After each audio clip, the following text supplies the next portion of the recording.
When I read The Power of Adaptation, it struck me how powerful this idea that you're telling us is, because I don't see many people that first they like feedback, or that they like the feedback that they receive, right?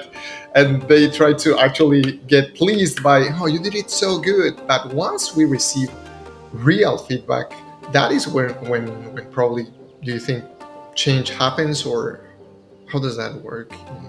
What you're saying is a real problem. Like, a lot of people, they don't like to get feedback, and that's mostly because the feedback that they get is usually bad feedback.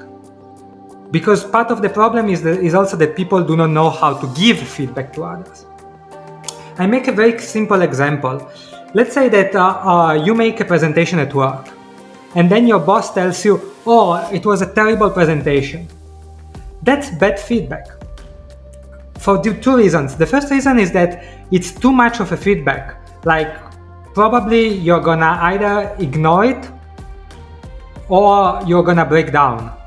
And either way, you're not gonna improve, or even you will quit giving presentations. And the second reason is because it's not actionable feedback.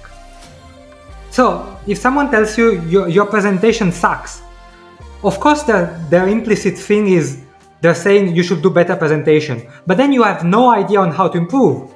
And because you have no idea, maybe you lose motivation. Or maybe you try to defend your ego saying, oh, my boss is a jerk. Instead, good feedback is extremely specific. And it's not related to the person, but it's related to a small action that can create improvement.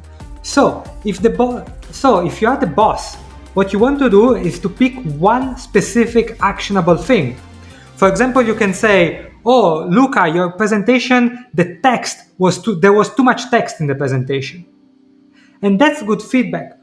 On one side, the feedback is not about the person anymore, but it's about something in the presentation.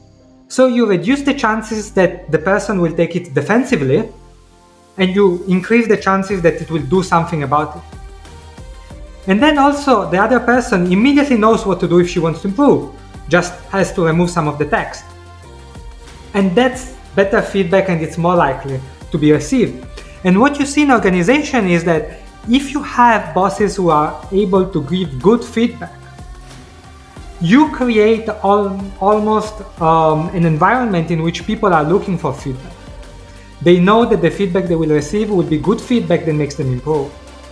But of course, instead, if you have people that give bad feedback, then of course the rational adaptation would be to try to avoid feedback.